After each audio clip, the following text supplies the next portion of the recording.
انشاءاللہ۔ اور اس کے بعد میں تمام نوجوانوں سے جو اس مجمع میں بیٹھے ہوئے ہیں کہیے تو ہاتھ جوڑ کے گزارش کروں یا اپنے لفظوں سے گزارش کروں، وہ یہ ہے کہ خدا کے واسطے اپنی نیند کو کم کر دو صبح کے وقت۔ ہمارا نوجوان مسلمان آدھا دھند صبح سوتا رہتا ہے، نماز تو جانے دو 9 بجے 10 بجے تک سوتا رہتا ہے۔ یہ کس کی نیند سو رہے ہو؟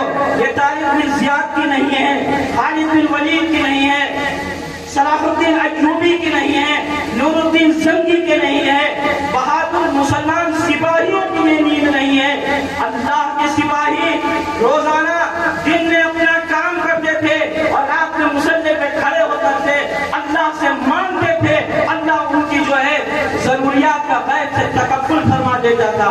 لہذا